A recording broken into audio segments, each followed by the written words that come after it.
Yes, sir. Good morning and welcome in to Texas Game Day. The Longhorns in Kansas, a ranked matchup, a huge matchup in the Big 12 is 2 hours away at DKR. A little cloudy and foggy this morning. That should break free and be a beautiful Saturday, the 4th of November, and a big Saturday as the Longhorns start their November run to what they hope is a Big 12 championship game appearance. But it starts today with a 23rd ranked but improving Kansas State Wildcat team who has dominated their competition in the month of October into November. 3 straight wins. Last 2 opponents have been outscored 83-3, and they're feeling pretty good about themselves. Longhorns, of course, still going with their backup quarterback Malik Murphy with the injury to Quinn Ewers. They've got their work cut out for them today, but a game that a series that they dominated the last several years. Won it last year in Manhattan, won it 2 years ago here in Austin, and of course, I think it's 6 in a row the Longhorns have won against Kansas State. Used to be the Purple Kryptonite, maybe not anymore, but could be today for an 11 o'clock kick. It's the big noon Fox game, and it's certainly our conversation here over the next 2 hours. I'm Aaron Hogan. Who it is? He is Rod Babers, coming to you live from the South Austin Onion Creek Studios. We are on our cameras, so if you want to watch on our Twitch channel, you can do that at hornfm.com. You can also watch on YouTube or just listen along on the Horn app at 119 AM 1260. Wherever you're finding us this morning, good morning. Welcome to Game Day. If you're at your tailgate getting ready to go, cranking up the grills and cracking open the ice-cold Bud Lights, we appreciate you being with us, and good to see you, my friend. How are you, Rod Babers? No, I'm doing great. Appreciate the hospitality as always, and happy it's game day. Ready to roll. No game day jitters for you? No game day jitters? You're good? No, we've talked through. I mean, there's advantages on both sides. Certainly, I think the thing that's probably most troubling for me is that I do believe that, sincerely, that K-State has the quarterback advantage. I don't know if we can. I don't know if there's any way to really dispute that, considering Texas has their backup in there, and they have the starter and the backup available, and they play them both. And there are also reports from C.J. Vogel at Football Brainiac. Shout out to him. He does a lot of great work. He does. He's a really good follow. If you don't follow him, you're doing yourself a disservice. But he's reporting that Malik missed some practice time. So if that's another thing that's also concerning. And they don't know exactly what the reason may be. And remember, our friends over at Inside Texas had reported earlier in the season there have been weeks where he has missed practice time for whatever reason. So, missing some practice time when it's, the week of their second start, then, that's not necessarily a good thing. Obviously, preparation has to affect performance. If you're not getting enough time to prepare, which is for a quarterback, I think that's that's crucial. That would be a concern too, because K-State's defense in a lot of different areas they match up well with Texas offense, but maybe they take it out of whoever's going to be the quarterback's hands and just run the rock and pound the rock, which Texas can do really well. We've seen that. Yeah, we will certainly try to dig into that and keep you posted. I had not seen that report yet this morning. But talked about it on the live stream yesterday with my man Bobby Burton and Jerry Hamilton. Okay, well, we'll keep our eyes and ears peeled for that. So we're, that would obviously be an Arch Manning alert if there is such a thing. And as I talked about this week with you, Rod, on Hook 'em Up in the mornings, this is a run the ball kind of game. This is a game that you should be able to saddle up your big humans. I know they're good defense, sound up front. But, you've got a good stable of running backs that are all playing at a very high level right now. Saddle them up and get them running football. They did it 2 years ago here in Austin without much of a quarterback, and Roschon Johnson went Wildcat. Now, this is a better K-State team. I understand that. But at the same time, is it? Then 2 years ago? Then 2 years ago. Yeah, I thought 2 years last ago. year. Last year, I think. Last year they were better than but you're right, 2 years ago. Yeah, last year they won the Big 12 championship. Actually, 2 years ago, I'll say this. If they had Skylar Thompson playing, they beat Texas. Yeah, probably. Skylar Thompson at that time. That was when Will Howard was a young quarterback. They probably beat Texas. And if they start Will Howard last year instead of Adrian Martinez, they probably beat Texas. Because right after that, they go on the run, win the Big 12 because they started Will Howard. That's exactly right. They usually always choosing the wrong QBs or have bad quarterback luck. Back when you were playing at Texas and beyond your career at Texas, Rod, Bill Snyder was Mac Brown kryptonite, man. You called it the purple kryptonite. Tom Herman and Steve Sarkisian have had good success against Kansas State. We know that. And so you have to have that positivity. You beat them last year in their building with a team that won the Big 12 championship. You had a freshman quarterback in Quinn Ewers playing at the time. So you have the advantage at speed. You have the advantage at just overall talent on your roster versus them. So it's going to come down to Sark and this coaching staff coaching a heck of a game, putting a game plan together. Although it didn't take long for Matthew McConaughey to show up on the Big Noon Fox stage this morning. That, right? The Minister of Culture is making an early appearance with Urban Meyer and the Fox crew right down there on campus. This is the Big Noon Fox game. There's Matt Leinart and Brady Quinn and the whole crew. But Matthew McConaughey, early and often, joining the Big Noon Kickoff. But you are with us here on our kickoff, the Texas Game Day, with Rod Avers and myself. Rod just reporting that. I wasn't reporting. No, I'm not reporting. I was about to say, CJ Vogel over at. Vogel's reporting. But that's not, like I said, Inside Texas reported that has been, that's something that's happened before, too. So we just don't know exactly what it is. Like I said, you got a lot of good entities that cover Texas football, but that would be a concern, obviously. Sure.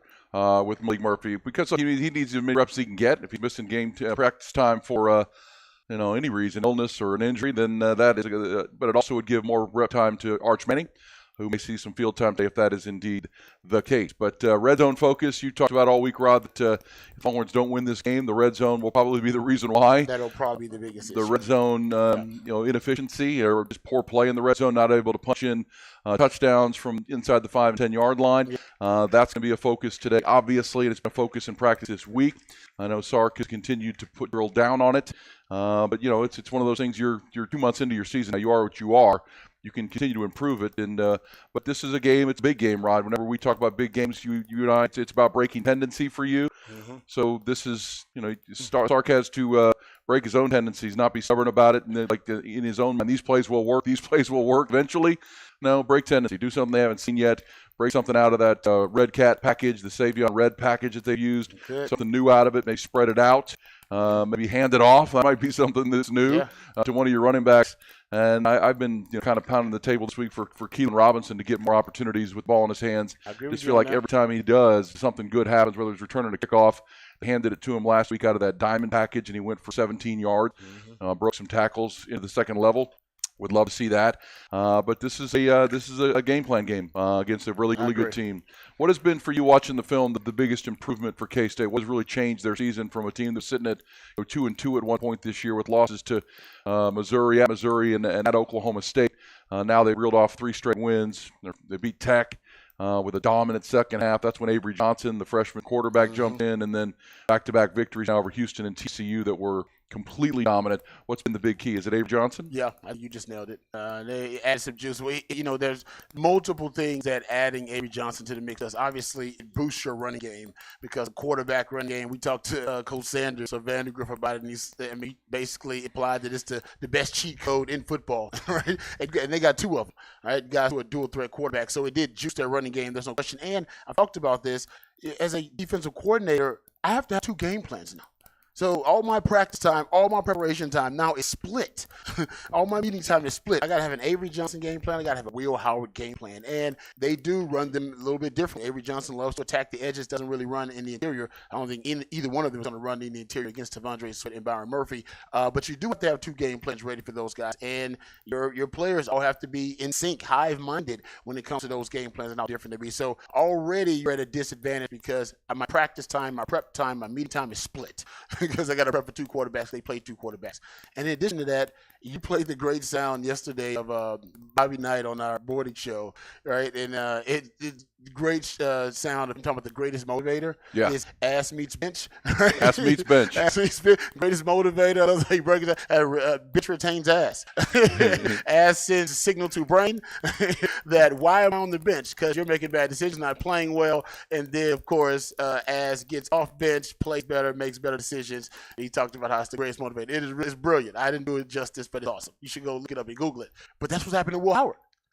Right, Will Howard's out there. He thought, okay, you know what? It's my position. I'm starting quarterback. Who also went through this with Adrian Martinez, who should have known better. But after that 3 interception performance versus Oklahoma State, that's right. And then him being inconsistent versus Tech, they throw him in there, and then boom, Will Howard sees it. He sees, oh, this young guy is not only the heir apparent, he may be ready right now. Yeah. Well, and he took Texas Tech completely by surprise. Exactly. With his speed, man. Yeah, he won't take Texas by surprise because they have a lot of film on him. But I just think there are a lot of different elements that I think, like you said, Avery Johnson just adding him to the mix improved the team in a lot of different ways. And it really did handcuff your opponent. Like I said, now your practice time is split. Your prep time is split. You got to have 2 game plans.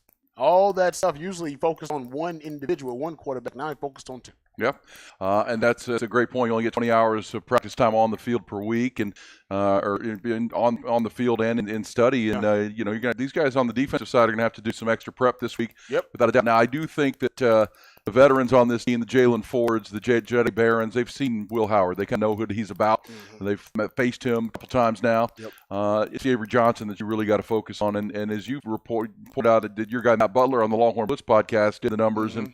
Almost all of his runs, Avery Johnson, are to the wide side. They're outside right there. Yes. C and D gap. So around the edge, jet sweeps, trying to get him to the edge. And then you got the big 6'5", 240-pound Will Howard, who also run it with some power packages, through between the tackles. So you got an inside and an outside, kind of a thunder and lightning type quarterback. And they've got good backs. They do. They do not have a dynamic passing game.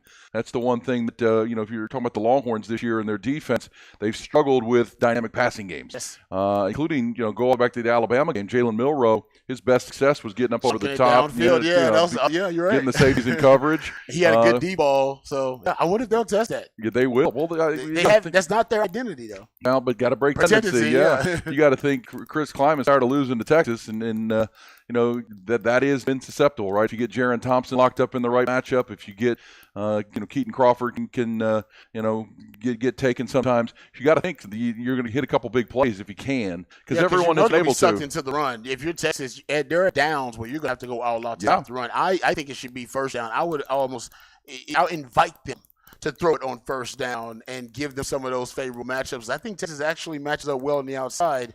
They love to throw the backs, as you've talked about. They love to throw that tight end, Ben Sano or Sinat. I'm not sure exactly how you pronounce it. We'll see. I think. I don't know exactly. We'll see what Craig. Listen to Craig Way. Craig Way will get it right. But yeah, so I'm with you. I think that they're going to take some shots every now and then if they can get that favorable matchup. I hope and I pray that when K-State is in heavier packages, heavier personnel, that Texas doesn't take Jahdae Barron off the field. That has been the tendency. Baylor for one. Yeah, and they did it last week versus BYU. If that is the case, oh man, K-State has a lot of heavier personnel. So they better move Jahdae Barron in the corner, or they better move him to safety if they're going to have their 40 personnel. 40 personnel is just when you have 4 DBs out there. And so we'll see. Usually they have 5, the nickel package. But when they have 4, you have mostly run defenders and you're in the front. Yep. All right, so it's an 11 o'clock kick. We'll talk about it. We'll also look around the Big 12. There are huge games there, too. And this isn't just the only big game in the Big 12. There's one that immediately follows it. We've got a 5-way tie atop Big 12 conference right now as we start November, which is incredible. And as we said this week, on Thursday night, TCU played Texas Tech. I don't think there'll be a lot of people that would have guessed that if we get to the start of November and there's a 5-way tie for first place, that TCU wouldn't be part of that. Mm-hmm. Texas Tech was kind of a trendy pick with Joey McGuire going into year 2. They're not part of it. It's Texas, it's Kansas State, it's Oklahoma State, it's Iowa State sitting at the top of this conference. They all have huge games today. Obviously, Longhorns playing K-State here in Austin.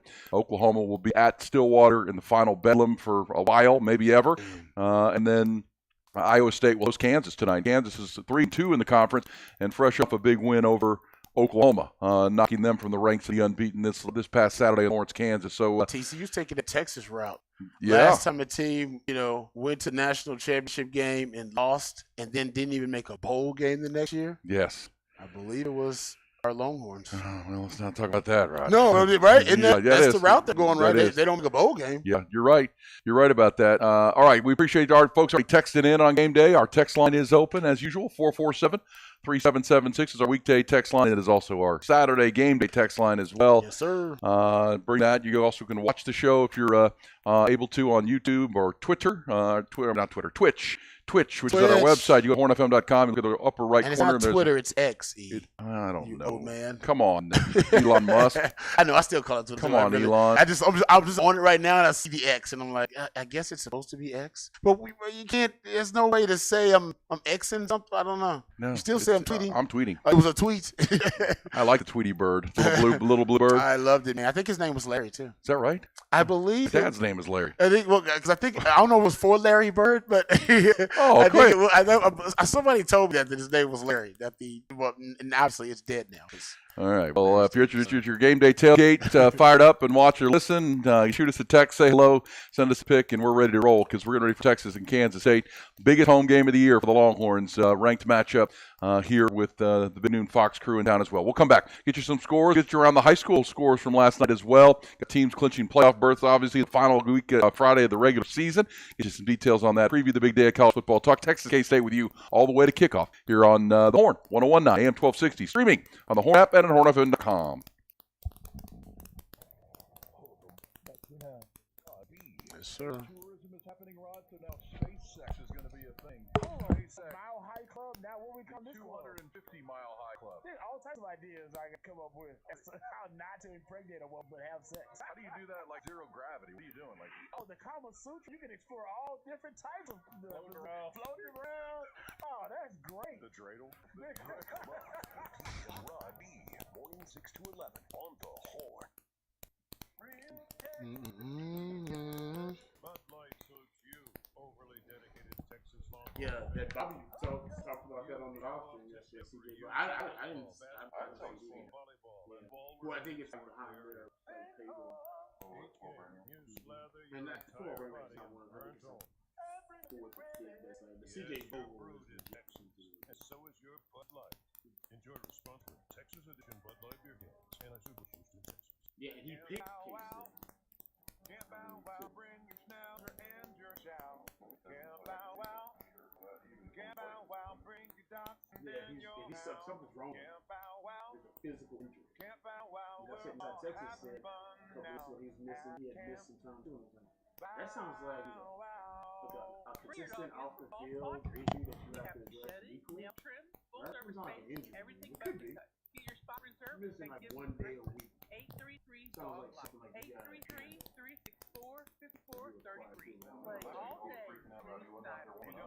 Yeah, and Arch was out there like with the first team taking reps in the huddle, and that was weird. I don't know what's going on. I really don't. But something's going Make your on. reservation online at campbowwow.com/huddle and download our mobile app where you can watch your pup play.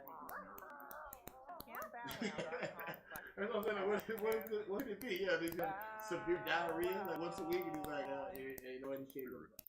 Like, what is it?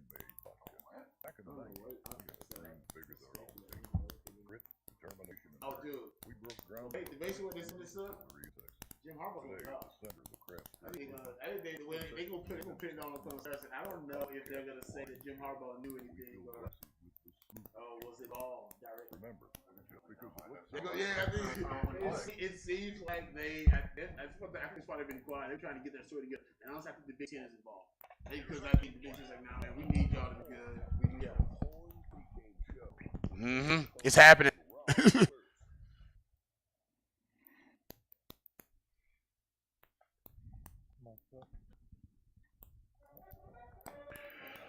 All right, hook 'em and get your horns up. Let's go. It's Texas and K-State in about an hour and 20 minutes from DKR.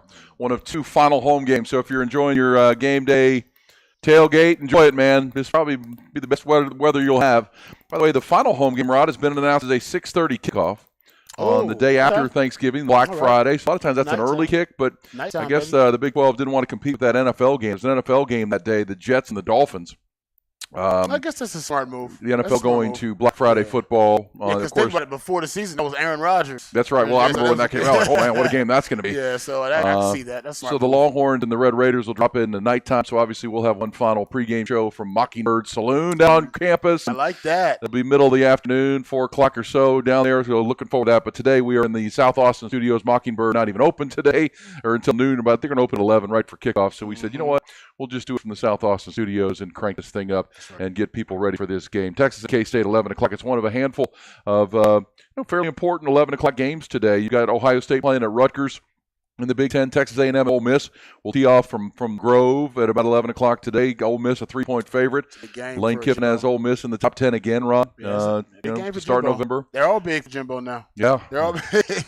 They're all big games, man. Notre Dame plays at Clemson at 11 o'clock, where Dabo Swinney is flailing right now, it feels like. I mean, every week he says something that is dumb, in my opinion. This week he got a long rant argument with caller on his coach's show, Travis from Spartanburg.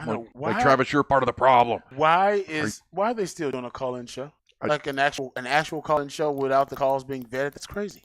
That's old school. Well, I mean, I don't listen to it, but whenever I have had the opportunity to listen to the Paul Feinbaum show, that's what they do. They just take calls from well, that's a radio show. I know, but still, all this is guys calling in. Hey, Paul. I think Mac Brown stopped that years ago. And Mac Brown's like, oh, hell no. You're talking about a coach's call-in show. The coach, that's what it was, right? Well, it was a coach's call-in show, and Dabo went off and like, how are they still taking actual calls on a coach's call-in show? I don't think anybody in the country still takes actual calls anymore. That's tough. Yeah, you take your recorded calls. You do voicemails.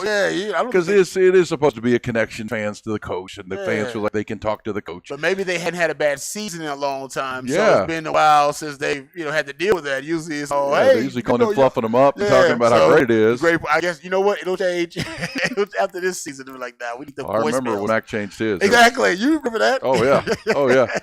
Mac was like, hold on, I can't do this. These fans crazy. Well, I remember fans were not real happy about it because they were used to being able to call the coach and they couldn't do that anymore. But that went on. So Notre Dame is a 3-point favorite on the road at Clemson. I can't remember. When was the last time Clemson was a home underdog? I can find that out for you, actually. I have some. It's been a while. I mean, I'll find that for you. Marcus Freeman team, they go in there sitting at 7-2. Clemson's 4-4. And if they lose this game today, obviously they'd be under 500. It is sliding a couple weeks ago, but Dabo Swinney threw Cade Klubnik under the bus in a post game. That was uncalled for. Just completely aired him out publicly after he made a mistake late in the game. Exactly. We talked about this with Tom Herman. You can lose games and not get fired, but losing the locker room will always get you fired. Lose your team, no doubt. So will always get you going. So those are your 11 o'clock games of note. Of course, 2:30 today, Oklahoma State will kick off from Bedlam. I got you here. I think. Okay, here it is. Since the start of 2011, only once in 86 home games has Clemson been an underdog of at least 3 points. It came in 2013 when the Tigers lost 51-14 to the eventual national championship champion Florida State as a 4-point dog. Jeez Louise. So there you go. That's how it is. Quickly it is slid backwards for Clemson. And it does parallel Mac Brown a little bit when it kind of got away from him. And it's amazing how it followed parallel that Mac had Vince Young, then Colt McCoy, had Chris Sims before that. These 3 great quarterbacks. And Dabo went with Deshaun Watson right into Trevor Lawrence. And Cade Klubnik was supposed to be the next. And that's right. So far it had been. That's great. But a lot of times like the quarterback and the talent kind of covers up the erosion that's happening in the program behind the scenes a little bit. Colt McCoy definitely did. Yeah. If you were really close to the program, you do at that time. Colt McCoy was covering up a lot of the erosion. Yeah, 08 and in 09. 08, they should have played for the national championship. 09. The O-line was bad. It wasn't bad. Sorry, I'm going to say bad. The O-line was not what it should have been to the standard or had been, even in 09. That was just, it was just, Colt and George Shipley. Colt, and my man Quan in 08. 08 was the best squad we all know. Yeah, I think 08 should have played for the national title. There were some cracks in their armor, and then Colt was just so damn good. Didn't matter. Right. He's a great leader. Right, and that really is what, of course, they blamed. It's hard to say in 09 they made the national championship game. We all saw the slide back in the offensive line. Ndamukong Suh just destroyed them in the Big 12 championship game. Wasn't that Rice game? Was that 2010? That was the next year. Yeah, 2010. That Rice. Guess it was that 2010 that Rice game where they couldn't get a touchdown on the goal line. And everybody went, that's weird. But, hey, that's happening this year, and they do got a good O-line. At least at this point, Clemson, Dabo Swinney hasn't done the whole coach and waiting thing yet, because that really was what began spiral at Texas in my mind. Either way. So those are your early 11 o'clock window games. It includes Texas. 2:30, I mentioned Oak State and Oklahoma. I can't even wait to see this game. I mean, the passion of the teams, the fans, the final bedlam. I mean, this would be like if you were telling Auburn and Alabama they weren't going to play again. You know what I mean? Because they're separating. Yep. Think about that. I mean, Oklahoma State, in that state, it is the game. It's bedlam. But as you pointed out, much like Texas and Texas A&M, Texas has another rival in Oklahoma. Yeah. Oklahoma's big rival is Texas, but Oklahoma State, They're their the big side rival piece. is Oklahoma. They're the side piece. Yeah, but in their minds, Yeah. and of course they've been dominated in the series and the rivalry. But if you win the last one, then you have forever bragging rights. That's what Mike Gundy's going for today, and to derail Oklahoma in a season where they're playing the top 10 in the country and have a chance to go to the Big 12 title game. Obviously, that would be big for a guy like Mike Gundy and his football team that are playing really good. How about Missouri and Georgia, Rod? 2:30 today. We haven't talked much about that game this week. Missouri's ranked 12th in the country. They beat this K-State team back in September in a non-con game. And Eli Drinkwitz has the Tigers playing pretty well. Georgia is still a 15.5-point favorite over the number 12 team in the country. Just going back to that Oklahoma State game, one of their best wide receivers, Oklahoma, Jalil Farouk, Yes. got arrested Yes. Thursday night. I saw that He was story. driving erratically. So we don't know what his status is, if they're going to suspend him, whatever. Something tells me he might get suspended for half a quarter. Yeah. Maybe a quarter or something like Feels that. like it. Because you're considering how important this game is. I don't know. And also considering, remember the injury they got Andrell Anthony. Got injured. He got hurt in the Texas game for the year. Yes. Blew his knee out. Yeah, he got rolled up on. How about this little stat? Since that injury, Oklahoma's quarterback Dylan Gabriel is completing 33% of his passes 10-plus yards downfield. Prior to his injury, it was at 61%. Well, that's a great point, Rod. And remember, we still don't know why it was such a lopsided ratio for run the pass in that Kansas game. We still aren't sure why. Nobody really is. Well, Maybe it was his game plan on We that. talked to our guy Tyler McComas this week about it, and he didn't understand it. He's from does the radio show up in Oklahoma City, and they were all over Jeff Levy, the offensive coordinator. But just think about that, right? You saw this Texas team or this Oklahoma team against Texas. They're built around Dylan Gabriel. Yet when they were behind, going to that 1-minute drive to try to come back and beat Kansas and Lawrence last Saturday, they had run the ball over 50 times, and he had thrown the ball 12. That's crazy. Like, that's a ratio that is. They don't have a good running game. It's not like they have a Yeah. down running game. They've not been a running team. They've been built around Dylan Gabriel. That's exactly But your stat right there makes a bit of sense because I always thought Andrell Anthony was their best receiver. He was their toughest matchup, and that maybe opened some things up. Yeah. When you're a pass first team, you're built around the pass game. You lose a couple key receivers, and all of a sudden you can't win those one-on-one matchups on the outside. You talked about that with U of H. Yeah, U of H, and You talked about that. Right? well, because Kansas State, all Texas fans were like, man, how did Houston, put up 400 yards of offense or passing against Texas, and then the next week they go to play K-State and it was 41-0. And I pointed out that Manjack didn't play in that game. Joseph Manjack and Sam Brown didn't play. Yeah, So their top two receivers were out. They were down Matthew Golden and then the walk-on kid, and that's just easier to defend, Rod. No question. I mean, it'd be like Texas if you took A.D. Mitchell and Ekman out. Exactly. I mean, now you're defending Jordan Whittington, Yep. Jonte Cook. No question. It's an easier defensive effort, and it's not the only reason that they blasted Houston. Houston didn't play well in any phase and dominated that game. But Houston's not a well-rounded team. That's one of their elite elements. Probably the only part of the team that's kind of an elite element. They need that to win games. They don't have a lot of paths to victory like Texas does. Yeah, they don't have a running back. Yeah, they got one way to win. Yeah, and when the two key guys, the most explosive receivers, are out against a good, well-coached K-State team, They just ate 'em up. they couldn't even get first downs, and that's why it steamrolled on them. All right, so Missouri, Georgia, today's the big game in the SEC at 2:30, 8-0 against 7-1, but still heavy favorite for Georgia. Looking forward to that game. Just a good day of college football, right? All the way in the evening with What matters? Washington and USC. Washington, this is they're sitting at number 5 in the country, right outside of that top 4 with the college football playoff rankings released this week, and they go into Los Angeles. You also have LSU and Alabama tonight at Bama. Of course, LSU beat Alabama last year in Baton Rouge. That's kind of a revenge game for Nick Saban. Just really good football against Kansas and Iowa State. Rooting for USC. Yes. Because you need USC to knock off Washington. You need chaos in the Pac-12. You need them to cannibalize each other. Yeah. That would help out Texas. Obviously, you got to take your business. You got to keep winning. Otherwise, none of this matters. But you want to root for basically cannibalization in the Pac-12. Yeah. To cannibalize each other. Because right now they're ranked higher than you, right? Because if you're going to say, Big Ten winner, SEC winner, Georgia, ACC with Florida State right now at undefeated, they're sitting at 1, 2, 3, and then it's who's going to be 4, who's going to take that spot? Because Michigan, Ohio State, one of those teams are going to get beat. They're going to play each other, so they'll get knocked out. but how do you get ahead of the Pac-12 is what you're saying. You got to get ahead of that Oregon-Washington group if you're Texas. If you can keep winning your football games, you're going to need a little help, it looks like, at this point. All right, there we go. We'll come back. That's a little preview of the day of college football, pick times and whatnot. Some thoughts. We'll get back to Texas and K-State, get you the very latest. Also, we mentioned we get you some high school football scores from last night. It was week 10 last night, or 11, the final week of the regular season. Playoff berths were clinched. We'll run through some of those coming up. Enjoying your tailgate, enjoying your pregame. Grab a cup of coffee and join us. It is Texas Game Day.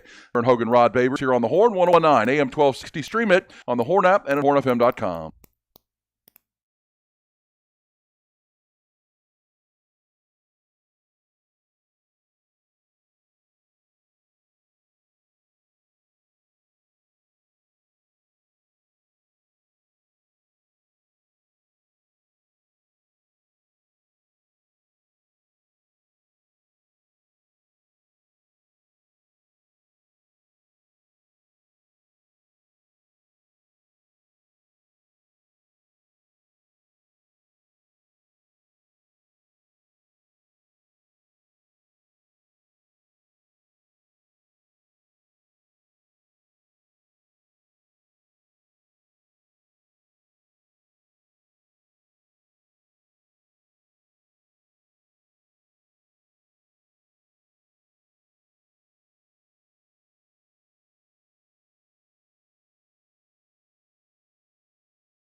Yeah, it's game day.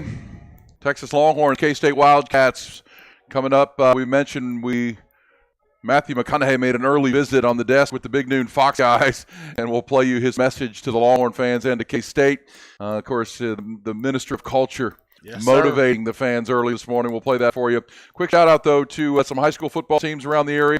Congratulations to the Vista Ridge Rangers, Rod. They're in the postseason. Get the number 2 seed in District 6 6A Division II. They're going to take on Dripping Springs, a bi-district game this week as the playoffs will begin. How about this, Rod? Securing a playoff berth by stuffing Round Rock on a 2-point conversion late in the fourth quarter to win 21-20. Hey, you know what? That's our first test, right? A real test of the year. No, I'm talking about Vista Ridge, not Vandergrift. Oh, they said Vandergrift. Vandergrift, They blew. they rolled. Okay. But how about that, Rod? Clinching a playoff berth to go play Dripping Springs with you stuff a 2-point conversion. That's pretty awesome. 21-20. Congratulations to Vista Ridge. Heartbreak for Round Rock in that spot. Again, they're going to play Dripping Springs. Vandergrift Vipers are in the Division I bracket. They're going to have a bi-district day with Lake Travis this weekend. Ooh. This coming week. How about that? Oh, wow. That'll be a head It's knocker. A powerhouse. And it's a neighborhood rivalry, right? I mean, it's Yeah. right down 620 north to south. And big time. McNeil, the McNeil Mavericks playing their first playoff berth in 19 years. They beat Cedar Ridge. They're going to now play Westlake in the bi-district round. That's what you made the playoffs. Congratulations. That's pretty good. Oh, that's big. That's big time. So you can get all the scores out there, but congrats to those. I just think that's cool to win a spot to clinch a playoff berth on a 2-point defensive play. You're a defensive guy, right? Yeah, no, man. It's basically a goal line stand. I love a goal line stand. Yeah, man, big time.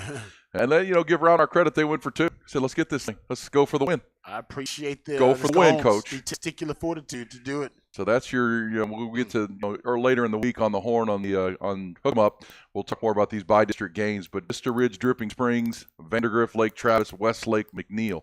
Early on, we can tell you will be some matchups coming your way this weekend. Congrats to all those teams who have made the postseason. The regular season is now in the rear view, and I think as usual now, Rod, we've got a couple of teams, Westlake and Vandergrift. Maybe the winner of that Lake Travis Vandergrift game has a chance to make a run here. I think Vandergrift has a team that could go back to the state championship game where they were a year ago. Yep. And certainly Westlake, with their dominance, they certainly are in that conversation as well. So there you go. Hey, I want to play this. Here it is, Rod. We saw him come on the screen right at 9 o'clock as we were coming on air with our pregame. Matthew McConaughey was the first guest on Big Noon Fox, and here was his message to the Texas fans and to Longhorn Nation. You tell that team right before you take the field to beat Kansas State, give them your message. Man. There you go. We understand where we are in the season. All right, this is the one team we've got to go that's in our backyard today, Kansas State. We know they're damn good. Go be your best today. Every single one of you. See how well you can do your job. Trust the process. Stark got the process. The order will be there. Can you bring some badass urgency from the kickoff? Let them know you came to the wrong backyard today. Go on back to Kansas. Go on back to Kansas, Rod. Wrong backyard. It's his birthday day, too. It is his birthday. They gave him a nice birthday cake. Happy birthday, MOC. Yeah. And of course, he played a football coach in We Are Marshall.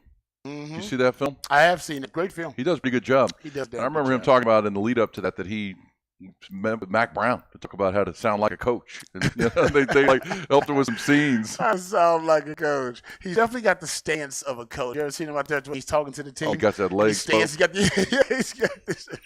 Yeah. Yeah, you're right now, man. I love the minister. It's great. Yeah, man. Coach, MOC, baby. Yeah. Well, there he is. Go on back, Kansas. You came to the wrong backyard today, he said. All right, well, they came to the wrong back. Hey, when you go into the wrong backyard, because maybe it's happened before, y'all been jumping some fences or something, trying to take some shortcuts.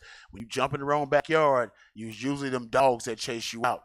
All right? That's what scares you when you jump into the wrong backyard. You jump to the wrong backyard, and you hear that means, oh man, damn, I gotta get the hell out of here. Them dogs should be chasing him. And then, boom, you gotta jump some more fences to get the hell out of that backyard because you're in the wrong backyard. If they are in the wrong backyard, then let's show them dogs. Dogs need to chase him out. That's the lesson. That's what he should have ended with, though. Yeah, for sure. I need them dogs. All right, give me some dogs. Look, I think both sides understand how important this game is and what it can do for either program. And obviously, Chris Kleiman hasn't beaten Texas. Matt Stark's 2-0. You got to think he's going to have some new wrinkles and some new ideas. They don't change a lot, but at the same time, to beat Texas, they're going to certainly have to break some tendencies. They can't line up but everybody has, right? All teams have broken some things, and they run the 3-high flyover defense that you talk about all the time that gives Sark's offenses trouble. And now you got a backup quarterback against that 3-high defense. Seems like a run game here. Longhorns did get some good news with Ethan Burke. Was back at practice this week. We may see Ethan Burke play today. Help set the edge. We talked about those heavy, defensive line formations for Texas, maybe getting, because when you're playing K-State, Cooper Beebe is one of the best offensive linemen, not just in the Big 12 but in the country. Yep. at guard. One of those defensive tackles for Texas, Sweat or Murphy's going to have to occupy him, and then the other was going to have to go up the play. That's kind of got to be your mindset, right? Go get the play, because Cooper Beebe is going to win some of these battles. He's that good. He's going to play Sundays. Their left tackle's really good. So you got to match talent with talent, and if Ethan Burke's not 100%, I don't know that I'd be. If he is 100%, he wouldn't be practicing, I would say.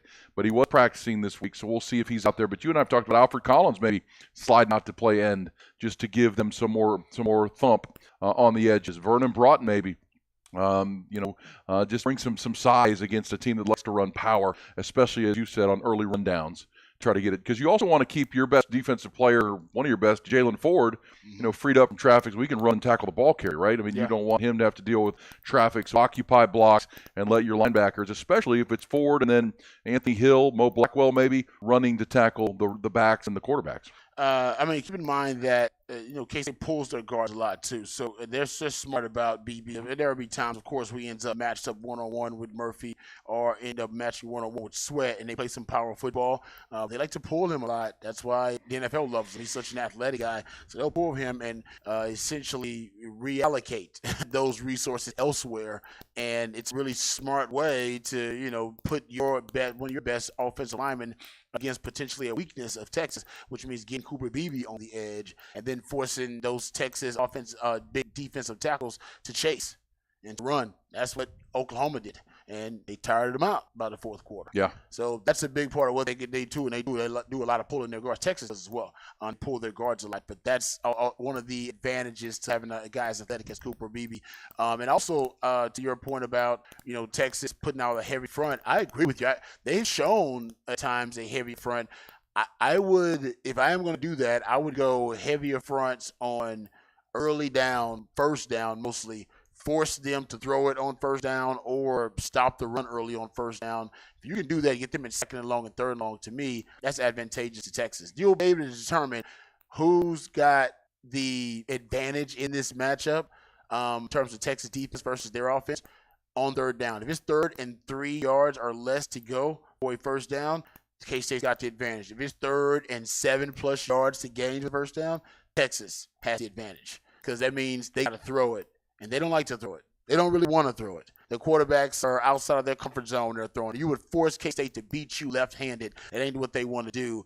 And then Texas' advantage, which is they're more skilled, right, than K-State, especially on the outside. K-State doesn't have a lot of dynamic receivers. You've talked about that. They're not twitchy. They're not fast. So Texas actually would have the advantage if they decided they had to throw, especially in predictable passing situations. So you got to get them in 3rd and long, though, because when they're in 3rd and short, that's why they're the top 5 third down offense in the country. Would you call their run game sophisticated?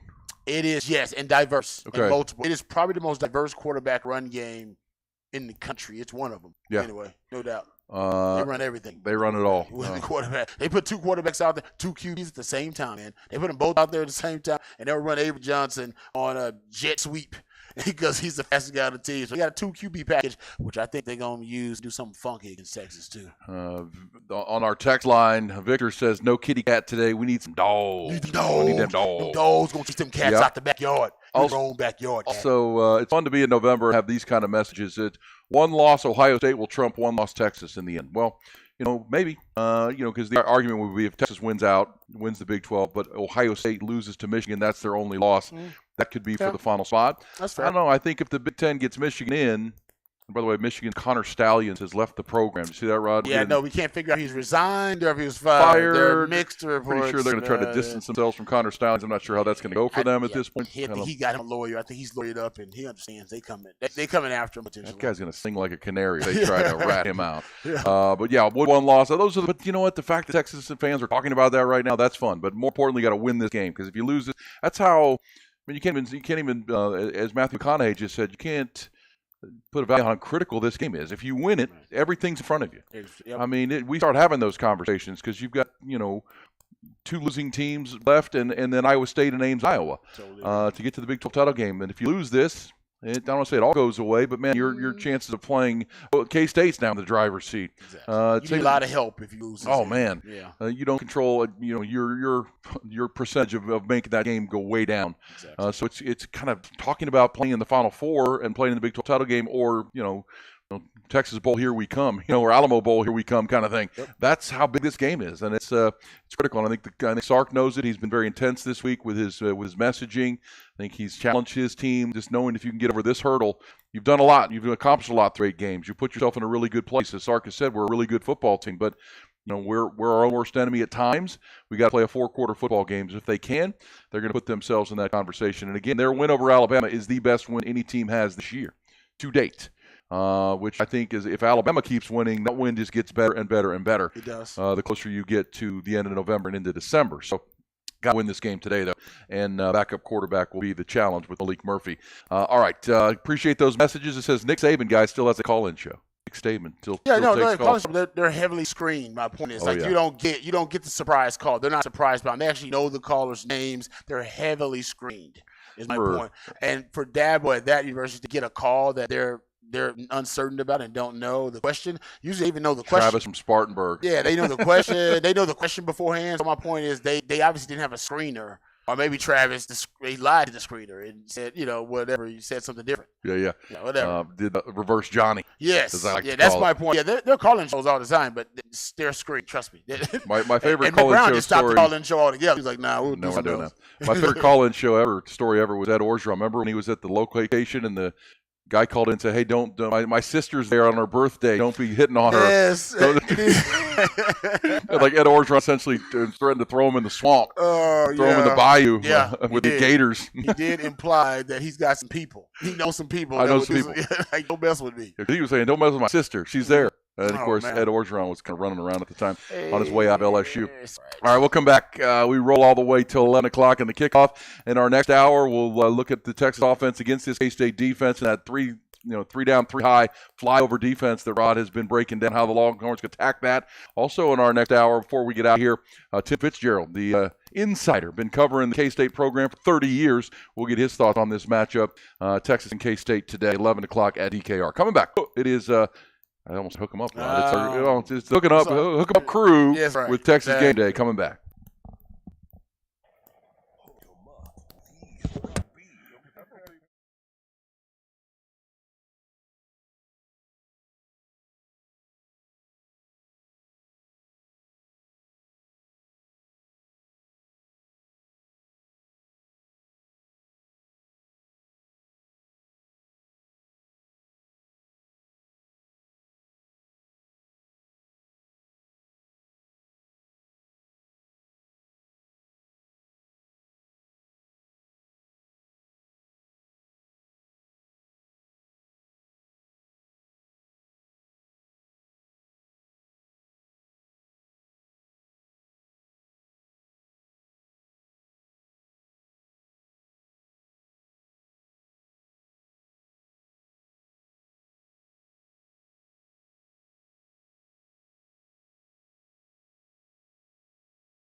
Against K-State, we'll see if he decides to buck the trend or big tendency and run the football, maybe run-oriented offense. But Sark likes to close with the run, but he likes to throw to open up the run, pass to open up the run. Yeah. That's usually been his tendency. His habits. Be an interesting game plan. I just saw a picture on Twitter here. Look who's on the sidelines. Gary Patterson. GP on the field at Texas game. Oh, Gary Patterson's feeling real good. I mean, think about the trajectory of that TCU team. So now the narrative is TCU won it. They went to a national championship game and lost, but now they're having one of the obviously Texas-like drop-off or precipitous drop-off from last season, historically so. They might not even make a bowl game this season. At least that's the pace that they're on. And now the narrative is, well, he was just winning with GP's guys. Yeah, that was just Gary Patterson's dudes. When Gary Patterson, you just had to, there was Gary Patterson guys. They just changed up the scheme a little bit, but it was still GP's team and GP's culture. And now that he's got his own guys in there, his own culture, you're seeing a deterioration. I'm not saying that's true, but now that's kind of the narrative that's forming, and that's what I think GP's got his chest out and be like, hey, yeah, y'all see what's going on. Yeah, not as easy to think. Yeah, because last year it was like, oh man, GP lost. He lost the locker room. He lost his way. But you know how quickly the narrative can shift, just like that. Well, I think both of those things can be true. I do think Gary Patterson got disconnected from his team. Yeah, because when Gary Patterson was rolling at TCU, he was all about ball, man. He was all about his team, his players, development. And then he became kind of the CEO of the program. He had to get a stadium built. He had to get a facility built. It happens. He had to raise money, go talk to the donors. And that's what happens when you join the Big 12 and you get the Power 5. Yep. And, you kind of get disconnected from your team a little bit. And I think that happened with Gary. And Sonny Dykes came in and did a good job of connecting with a very veteran team. Remember, they were the oldest team in the Big 12 last year, most veteran team. And, dude, all those guys played great. I mean, Max Duggan balled out. Quentin Johnston balled out. The running back, Kendre Miller, balled out. I mean, these were all third, fourth, fifth-year players. And as we said all offseason, TCU lost the best player at every position on their football team. Pretty much. You can't – that's really hard to Probably replace. up the secondary, because in the secondary, they lost the Thorpe Award winner, but they got their secondary still supposed to be pretty good. I mean, they got some good players back there. But Josh Newton and Bud Clark. Well, as Texas found out when they were in their struggles, you can have some good players, good positions. If you don't have a good team, if you got too many holes and you don't have a quarterback and those kind of things, it comes to get you real fast. And I'll tell you where TCU's real bad right now is on the lines of scrimmage. Yes. They're not very good up front. Yeah. And they're running with a young quarterback in Josh Hoover, who's kind of the future of that position at QB at TCU. But, they don't run the ball like they did last year. And Kendre Miller was a big part of that. Remember, they had Quentin Johnston, Demarius Davis. Both those guys are playing in the NFL. Kendre Miller's playing in the NFL. Their left guard is playing in the NFL. Steve Avila is in the National Football League. These are good players. They're really good players. And it's, don't just grow on trees. And Sonny Dykes trying to, and they had a lot of good fortune last year. You know that. And that's what Texas is hoping for. I think Texas got some good fortune. You need it. With you that spot at that officiating spot in the Houston game. That was good fortune, man. Come on now. Malik Murphy's now in backup. You got to find some good fortune here. If you're going to do something special, and the Longhorns are probably going to need that today. I'm watching the Fox broadcast. There's Jalen Ford, the Longhorn middle linebacker on the screen. He's going to have a big game today. He's going to have to run and make a lot of tackles. He's running backs. He'll be in constant conflict the entire game. If he does have a great game, it'll be a challenge for him, because if you think about it, they have so much pre-snap moving and shifts, occupying eyes. They run like RPOs. That puts them in conflicts. They have a dual threat quarterbacks. That keeps the occupied eyes of the linebacker even post-snap, because they're thinking about what if this guy scrambles, or what if they got a quarterback draw. So that's the challenge, because that's what happened in the Oklahoma game, and why he played so badly is because he was always in constant conflict. He was, and he was kind of playing on his heels. Yes, he was. And then he would get knocked around. He caught up in traffic with all the crossing routes and all those things. Jalen Ford has to have a bounce-back game, because he did not play to an all Big 12 level in that Oklahoma game. And it was a big part of the Longhorn struggles on defense. They need him. He was great last week. BYU, a game where he could really get after it, play downhill. Yep. This game a little bit more like that Oklahoma game. You feel like we'll watch number 41 today, who had a big game last year in this game in Manhattan. He did. A big huge game. A big game in that one. We'll come back. When we do, we will pick up these conversations. It'll be hour 2 of our Game Day pregame program. It's Aaron Hogan, Rod Babers, and you. Tim Fitzgerald will join the show before we're out of here at 11 o'clock to get the previews from Go Power Cat, the publisher of Go Power Cat, covering Kansas State for 30 years. Also continue to preview Texas K-State and the big day of college football here on the Horn, 1019 AM 1260. Stream it on our Horn app and at hornfm.com.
1 hour to go. Counting down the minutes now. The Texas and Kansas State, number 7 against number 23, 7-1 against 6-2, both 4-1 in the Big 12 conference.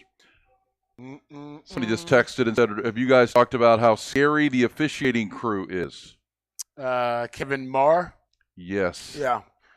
He was the it was his crew, I believe, that officiated the game last year for Texas Oklahoma State, where Oklahoma State was penalized 0 times, and Texas was penalized, how was it, 13? 14 or 15 13, times. 14, somewhere around there. Well, yeah, so that infamously has put him Kevin Ma. Yeah, he is. Thank you, Mama Longhorn, for he's that on text. the issue list for a lot of Longhorn football fans. Well, I told y'all before, you ain't gonna get no favorable calls from these officials. I was shocked in that UH game that they gave Texas a favorable spot there. I was shocked because I really thought UH got the first down, but that's okay because you're supposed to get some calls, and then hey man, you get shafted by some calls, and then just calls that work out in your favor, and then by the end of the season, it all balances out. You just hope they don't necessarily determine the game, but that's just what it is. Coach Brown used to always say, players play, coaches coach, officials officiate, so you can't worry about that. But on your farewell tour, and I listened to some Oklahoma broadcasts and some podcasts, and they're complaining about the very same thing, by the way. And they got their own analytics and stats to back up that they believed that the officiating actually is working against them too, as well, on their farewell tour of the Big 12.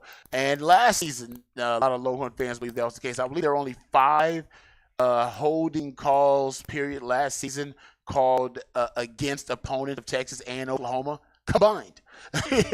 So, yeah, I get it, and I'm not saying something sinister is not happening. I'll jump on the grassy knoll out there with anybody, but, man, there's so much to analyze, and Texas is good enough where the officiating, I know it shouldn't matter as much. Texas can win by enough where the officials shouldn't have that much of an impact on the game. Hell, I would always point to red zone offense, not the officiating. Texas loses the game. I'm not going to the officiating. I'll probably go to red zone offense. How many times they score in the red zone? All right, there you go. You can't be 120th in touchdown percentage in the red zone and complain about officiating. Yeah, well, look, I mean, I'll say this. I've been doing this radio thing for 25 years now, and I'm not blaming the officials guy really anywhere. I'm an advocate in baseball for the automated strike zone. I have been for a long time. Yeah. I think it's the technology is available to do it. But I think in my entire time here in Austin, I've come in talking about officials twice, maybe 3 times. The Oklahoma State game last year, I was at that game in Stillwater, and it was that's. You can say it's an outlier, but that's impossible in my mind to have a football game where one team has 15 penalties, one team has 0. That seems difficult to imagine that happening. It's suspicious. Suspicious is a good word. But then the Alabama game 2 years ago here, that was really, I still don't know what that safety call was. But again, that's just some bad calls. That was just a poorly officiated game. And we see that all across sports, guys. Don't act like we don't see it. We do. We see bad calls and everywhere. It just happened to be a huge game, right? It was a massive game, and it was disappointing. You get bad calls in the World Series that you were complaining about in the World Series. Well, those you can fix that's those. That's on the biggest stage, though. I'm saying it happens everywhere. Bad calls. But then the one game that really stands out was the Oklahoma State Charlie Strong game. No, that was horrible. That felt like egregious. That was the only time in my life I've been at a game that I felt like something's up here. It started early. And this is what Charlie Strong was so mad about by late in the game, because it was one of those things that kind of built as the game went on. Then he ends up getting a 15-yard penalty when the official hit him, like Constant him. And it's like, what? They were calling like defensive holdings on the Longhorn defensive line. That one seemed like somebody got something on somebody. But either way. But again, so far this year, to say all that, I think the officiating's been fine. They've been perfect? No. But we went into one of the narratives of the entire offseason was, oh man, Texas and OU are going to get screwed by the officials. The Big 12 is going to see to it. That hadn't been the case so far in the games I've seen. It just hasn't, yeah. And the biggest call it's a bad officiating. Yeah, there's been. Well, that's going to be. That's exactly. That's going to be. That's not unique to Big 12 either. But at the same time, the biggest call of the year arguably went in the Longhorn favor. And the spot of Oklahoma, that was on its way to being potentially a loss to a bad team, which would have just wrecked your season. Yeah. And you got the benefit of a really favorable call right there. I think everyone knows it. Yep, exactly. And so I'm not, folks. I'm not saying it's not happening, or I'm not saying that people are wrong or out there on the conspiracy theory. I get that. I'm just saying it's such a special season. I don't want to focus on that. Agreed. It may come up, but it's a special season, and this team is good enough to reduce the officiating factor. Yeah. They're that good with that. The officials should matter as much. when a team is this good. And again, how much do they come back to the pack without Art Quinn Ewers as a quarterback and Malik Murphy? And as you said, we're talking about C.J. Vogel, Football Brainiac reported that he may have missed some practice time this week. Malik Murphy, no reason given. Did he get banged up a little bit in that game with BYU? Either way, we will watch that because that becomes conversation. But as you said, you said they're good enough. They still have enough talent to win this game with a backup quarterback. Apparently, I don't know. We were told that it was one of the best quarterback rooms in the country, and that it was top 3. So top it can't 5, become a liability. Yeah, you can't go from we're the best quarterback rooms in the country. All 3 guys end up starting for Power 5 programs to the backups in there now. Texas is going to lose this game. It's if you have what Texas has, which is a really good running game because they had one of the best, most productive running backs in the country, and your full complement of weapons like X-Men, A.D. Mitchell, and J.T. Sanders. He's not going to perform at the level of the Quinn's expect to perform at, but the drop-off shouldn't be that dramatic. He's going to have his growing pains, as we saw last week. Why the wild plays, what the plays. Right? What the plays. Right, but he still should be able to make enough plays that position, considering the talent and supporting cast around him, where Texas can win this game. So, yeah, and I think we came into the year feeling like Texas had a deep quarterback room, maybe the best wide receiver room in the country, and that's lived up to billing because X-Man and A.D. Mitchell have been great. J.T. Sanders has battled an injury, but he's still among the best, if not the best, tight end in the country.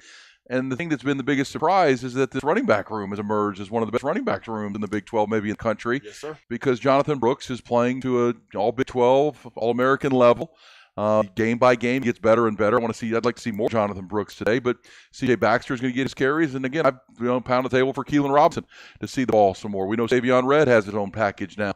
This is a really good running back room, Rod. Shark Choice Shark Choice is doing a good job, really good job recruiting and developing players. He's a coach, that's clear. And that maybe that's the tendency breaker in this game, right? To win big games, always say you got to break tendency. Maybe that's the tendency breaker that Sark. He just dials up 40-something rushes and uses his full complement of runners and the full complement of heavy personnel packages. Maybe you see the pony package, the 21 personnel, which he broke out, last week. Maybe you see the 31 personnel package where he broke out the 3 running back personnel grouping last week as well. So maybe you see some of that, and that boosts and bolsters the running game for Texas a little bit. That would be good with me because, again, they're a good defense. They're sound. They're a little bit undersized, though. They are defensive undersized. line. You're big humans. Yeah. That's true. We let's hope that they can take advantage of that. And I know, you and I were on the Longhorn live stream Tuesday night with Jerry Hamilton at Inside Texas, and he reported from a conversation he had with a coach on the staff that Sark was in him pretty good on Monday. Sark was in that offensive line. Had to be. Pretty good on Monday because he's frustrated with the lack of push at the goal line. He's frustrated that the inconsistency that sometimes they play with. This needs to be an Alabama level of physicality. This needs to be that level of focus every play. And you heard Matthew McConaughey say it. Sometimes Matthew can come off a little cheesy, but his message is right. Every player needs to win their individual battle. How much better can you play in this game? You took that personally when you were playing at Texas. It's about you. You can't control everybody on your team, but if everybody in that locker room, all starting 11 on either side, play to their capabilities, they should win this football game. I agree with you 100%. And I think for Texas, the game plan early on for Texas is going to be really interesting because they can go a number of ways, offensively and defensively. We could see Texas defensively with PK. I think he should, and maybe he will, early downs, play heavy run, almost invite them to throw the football on early downs because they don't want to do that. They want to get to a point where they can run the football 65, 70% of the time. That's what they would like to do. If I'm Texas, I'm trying to break that ratio, and maybe they want to throw it on early downs, but I would invite them to because what you're trying to get to is 3rd and long. That's the goal. To get them to 3rd and long as much as possible. They're the best 3rd down offense in the country because they get 3rd and favorable, right? They get 3rd and manageable over and over again. You got to get them to 3rd and long. I think the way to do it, you got to be drastic and extreme on 1st down. So really the win on 1st down is going to determine a lot about this game. K-State's running game, one of the most explosive in the country, 67 10-plus yard rushes. That's 2nd in college football. That's 1st among Power 5 teams. If they're breaking some of those big explosive runs versus Texas, then we got a problem. And most of those, I'll say, not most of them, but a lot of them, disproportionately so, come from the quarterbacks. Yeah, agreed. And that's where you took us back to the Kansas game, right? Kansas played without Jalen Daniels, but even in that game, they were able to get the edges, especially on the left side with the option plays. Yes, man. They Where, gonna run it early. I would run it if I was K-State early. well, and that's the game that I most think about and most concerns me for Texas here, because what you saw was the linebackers maybe buying that eye candy, half step this way, back the other way with speed, and they would get that edge and get that corner. That's where I'd like to see more speed on the field. That's where Mo Blackwell, Anthony Hill package could be effective in this thing. But I'm with you. If you go there, do not take Jahdae Barron off the field. Find a spot for him, because I need 23 on the field in this game. I need 41. What I saw last week against BYU, I like 37. I like 37 on the field in this game. That's Mo Blackwell bringing it. But I love the idea of heavy packages up front. Coming back, Rod, we will pick up the Texas offense, even with Malik Murphy at quarterback. How do they attack this three down, three high flyover defense? It's a three safety defense. It's becomes the rage of the Big 12 now into the NFL. It's given Steve Sarkisian team trouble, but you believe you found the antidote for Sark, and it's extreme offensive packages, and we'll get into that coming up. Trips to the right and Big 12 package with 6 offensive linemen, maybe empty formation. Can't wait to hear that coming up with Rod, how to break down this three high, three down defense that K-State features. Coming back here on the Texas pregame show. We're counting down to kickoff. Texas and Kansas State, 11 o'clock at DKR. Hey, it's Aaron Hood with the horn here in Austin. What's up, folks? This is Lifetime Long.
Counting it down, we are now about 45 minutes away, and I'm watching on Big Noon Fox right now, Rod, the Urban Meyer playbook, and he's going through this offense and how sophisticated it is, as you talked about this run game for K-State. Oh, yeah. And it does remind me of Urban Meyer's offense a little bit. I mean, Urban Meyer's offense was a very, very heavy run-based offense. The quarterbacks could always run, whether it was Tim Tebow or Braxton Miller or JT, who was the other kid at Ohio State that he had? Barrett. JT Barrett. JT Barrett? Yeah, the quarterback always had legs, always had run. They had all the jet sweeps and the eye candy. You're right. And people think Urban Meyer think maybe passing offense. That's not the case. They were a run power spread. Power spread. Mm-hmm.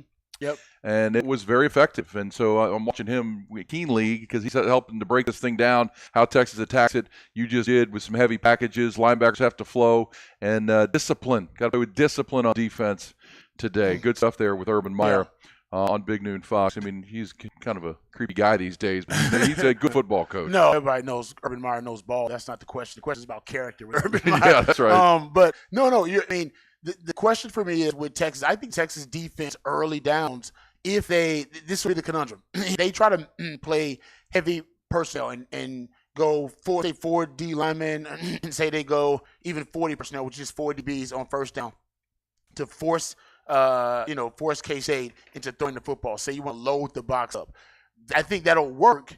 The problem is, will K-State get savvy and decide to go up-tempo, keep that group out there, keep your heavy run defenders out there, and then decide, all right, now our adjustment will be either screen game or it'll be the kind of horizontal run game like the option, or we'll take some shots downfield because we can get linebackers matched up now against some of our guys in spread and space, right? That's because that would be the adjustment by them because they would keep your run defenders on the field and then they want to throw it. But if I'm, PK, I'm fine with that because they don't want to throw it.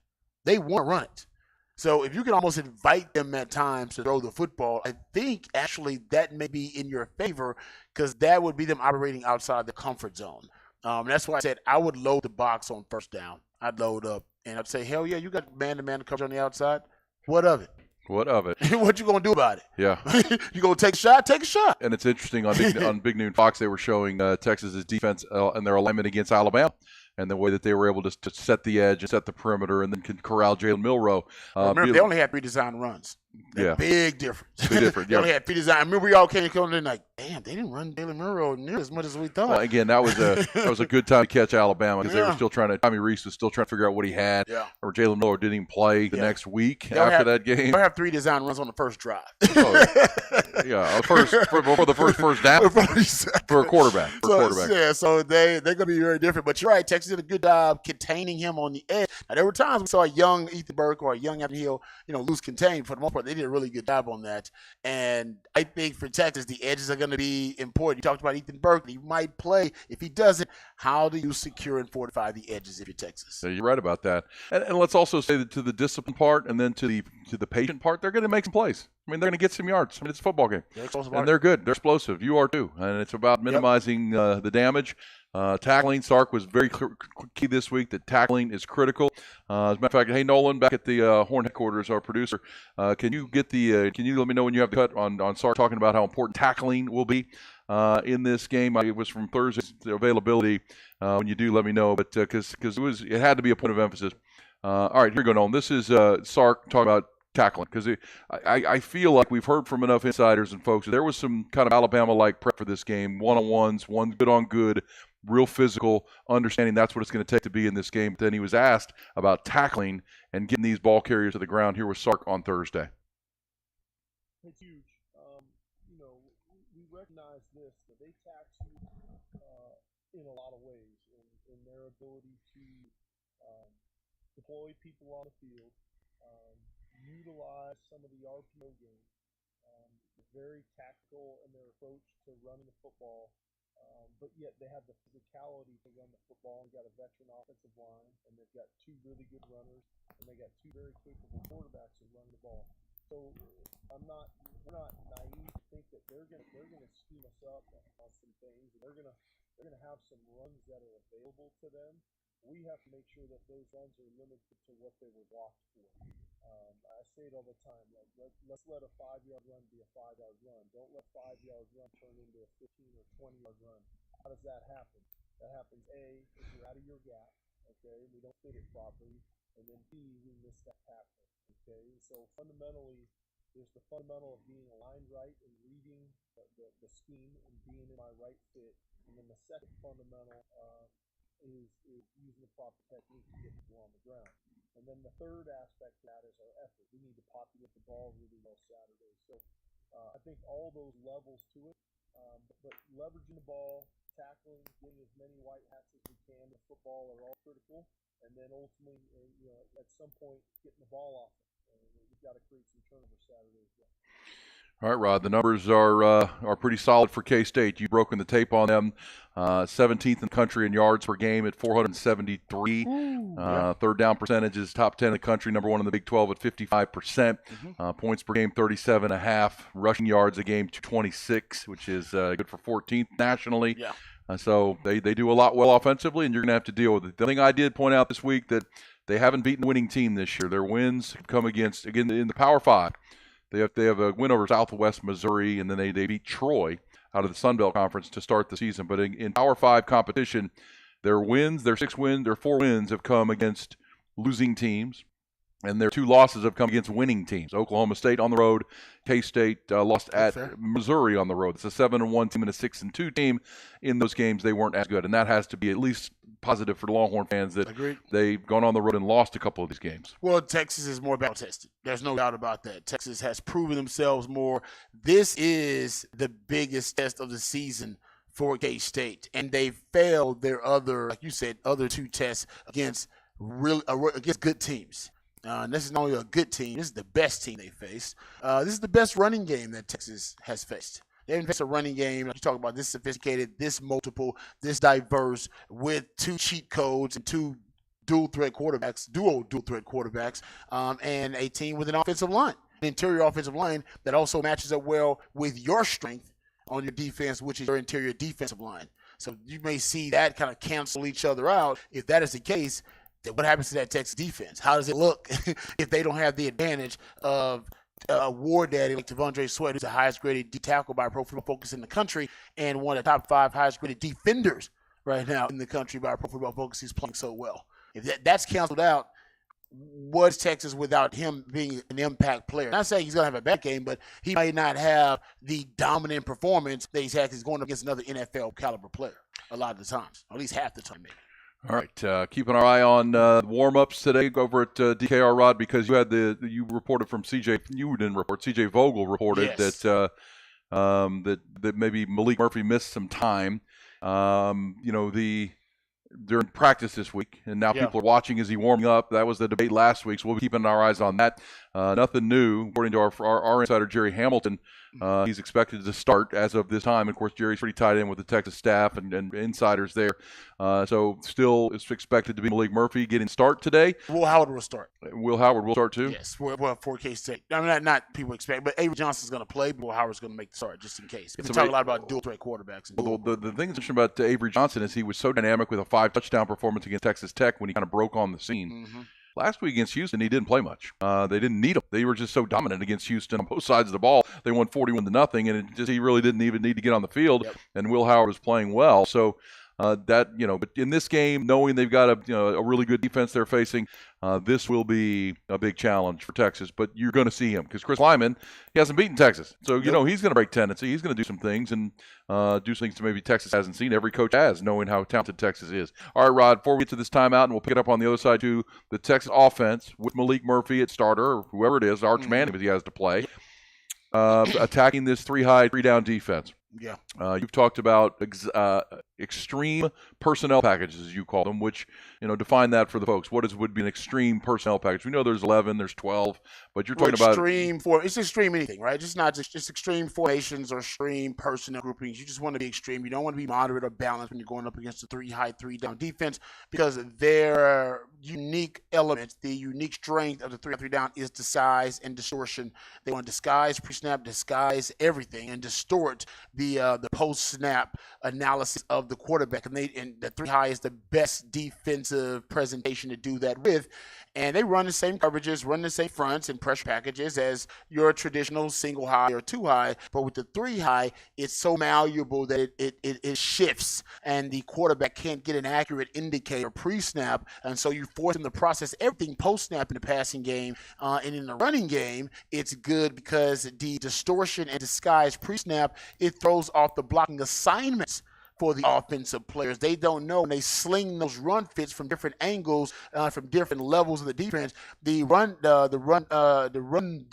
blockers, I should say, don't really know exactly where those run defenders are going to fill those gaps and where they're supposed to have their assignment. So they might miss their assignment, right? So you create chaos when those guys can shoot gaps and they can come from second and third levels, and they can come unblocked a lot of the times because the blocking assignments are missed by offensive linemen or from offensive players because they're not sure exactly where their assignment is. All right, so it has an advantage in defense for defensive pass defense. It has an advantage in run defense as well. So I think my theory, and I think Sark's on to this too, you get extreme in your personnel groupings. I think extreme these days is heavy as you can get. That's if you go say 13 personnel.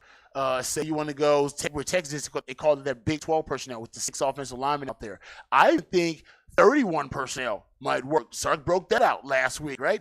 And you can even do it with 21 personnel a little bit too, but 21 is not as it's not as shocking and not as extreme. An extreme formationally. Trips to one side, single receiver to the other, what they call 3-by-1 sets, or empty formation. And what this forces the 3 high defense to do is abandon its disguise and distortion because they have to prioritize alignment and assignment.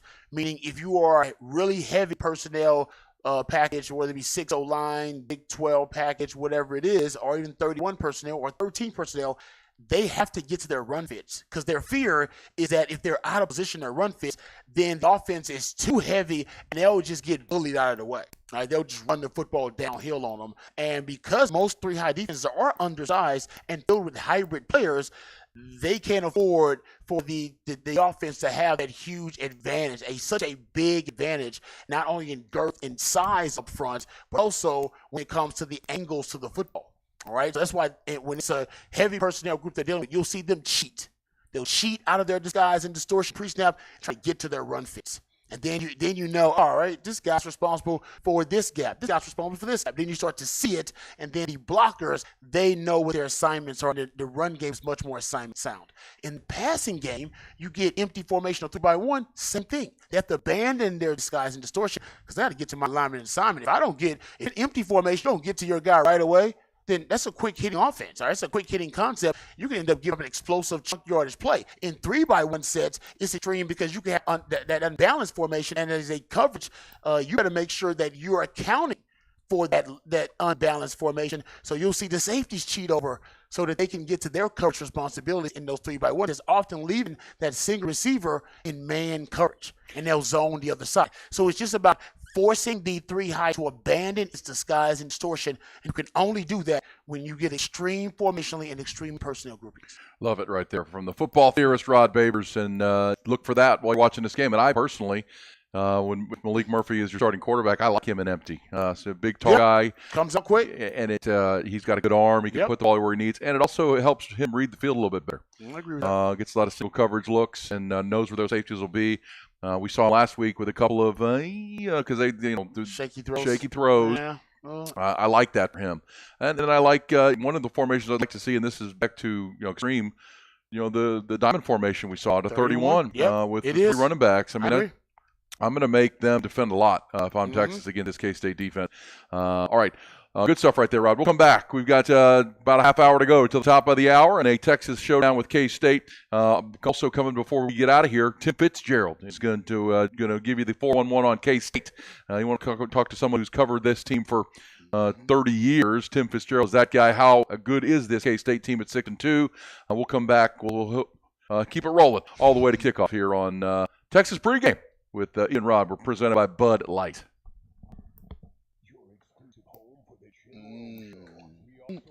Hey, all.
before the season started, I had Texas 10-2, and I had K-State as one of the losses, but I also had them losing to Alabama.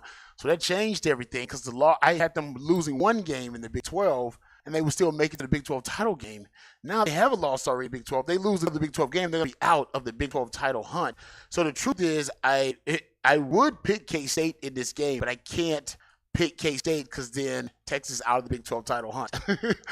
And I do think K-State has the quarterback advantage, and I do think they have the head coaching advantage potentially in this matchup. I think Texas also has a lot of advantage home field. They've been more battle-tested. They have a more talented roster.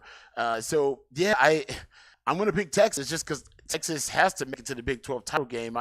Based on my breakdown, I don't see any way they don't, but I had this initially as a loss, and the only reason I'm not picking it as a loss because I can't have Texas out of the Big 12 title hunt. I can't have it. I would be too sad. I'd be too upset. I'm not going to have it. So I'm going to pick Texas to win just because you got to find a way to keep yourself in the title hunt. And the only way they can do it is a win. But, yeah, I don't feel great about it. I'll just tell you that. I don't feel great about it. All right. Well, Yeah, and I had before the season, this was one of the losses. I like it. But I didn't have them beating Bama and beat Bama. And they beat Bama. So but also had them beating OU, and they lost to OU. Yeah. So, Well, here we are. I Here we agree with are. you. I think it's going to be a tight game. I'm watching Coach Sark on TV right now talking to his former quarterback, Matt Leiter. I'm sure that's a pretty interesting conversation on Fox. But also, this is a Sark game. This is a Sark game. I hope we come in on Monday on Hook 'em Up, Rod, and we're talking about Coach Sark and not Coach Steven, right? Not Coach Steven, because it's, even with the backup quarterback, he's a talented player. This has to be a Sark game because, even with the backup, you're at home. You've got the superior roster. You've got advantages at most positions, but some of the ones you maybe are stalemated with or even, they're really good. K-State's going to bring some challenges to you. But when I say Coach Sark, I'm also going to put Coach Kwiatkowski in there too, because this is a PK game where his defense has to be on point. And I will say, Sark, take some points, kick some field goals if you have to. I know that's not his nature. Not in his nature. It's not in his nature. You got to break tendency to win big games. It's not in his nature, though. He's not like taking field. He thinks that's a loss. That's a fail for him. Especially if you're inside the 5-yard line, we should be able to score that. Maybe just misses Roshan Johnson, who we had for a couple of years, who was just almost automatic. Don't we all? Almost automatic in those situations. Yeah, exactly. All right, Rod Babers, that's good stuff right there. Rod's taking Texas. I will take Texas 27-24. I think it's going to be that type of game. Bird-Auburn, huh? Bird-Auburn game. That's at least two field goals right there that you'll make to get them, and I think they're going to need those. It's good stuff. All right, we'll come back with Tim Fitzgerald. Good conversation with the K-State Insider. Everything you need to know about this opponent today coming next with Tim Fitzgerald. Coming back on the Texas pregame. It's brought to you by Bud Light, also our friends at Viking Fence and Brain Vault, making it all possible. That Brain Vault technology. Thanks to all of them all morning long and all day long. Our partners at Bud Light, have some icy cold burnt orange Bud Lights today when you're at the stadium or at your tailgate. Just be safe when you do it. We'll see. We'll keep this thing rolling. It's Texas pregame brought to you by Bud Light here on 101.9 AM 1260. Stream it on the Horn app and on hornfm.com. All right. Thanks, Dolan.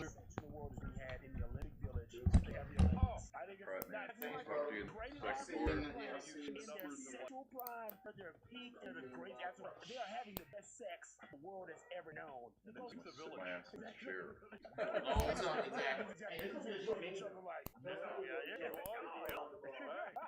it. I'm for that. I am for that. Morning 6 to 11 on the Horn. Texas Spirit started with Tito's handmade vodka. Back in the 90s, we had dreams bigger than our home state. With grit, determination, and heart, we broke ground on the first legal distillery in Texas. Today, at the center of the craft spirits movement, we're still Texas-made and Texan-owned. Our copper caps line shelves, and we fill glasses with the smoothest juice around. Remember, just because it looks like vodka doesn't mean it tastes like Tito's. 4% alcohol by volume and 80 proof, crafted to be savored responsibly. Window Nation, the star of Window Nation Replacement and proud partner of the Dallas Cowboys, can help you fill your house this season saving. Right now, it's the perfect time to do it. Buy 2 windows, get 2 free, and pay no interest for 5 full years. You can fill your home with the most energy-efficient windows on the market. Fill your home with energy-efficient windows or a customized authentic Dallas Cowboys jersey while supplies last. You can even help fill the Cowboys house and win tickets to a game. Call 866-90-NATION or visit windownation.com/cowboys for more details. Camp Bow Wow.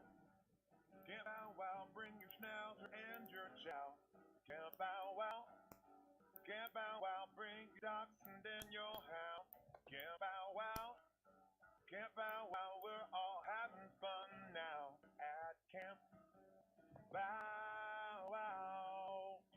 in for fall thaw treats.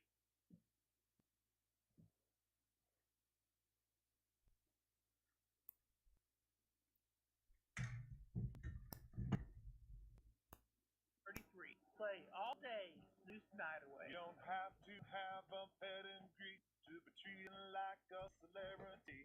Located off Limmer Loop, 1 block west of 130 in Hutto. Make a reservation online at campbowwow.com/Hutto. Download our mobile app where you can watch your pup play.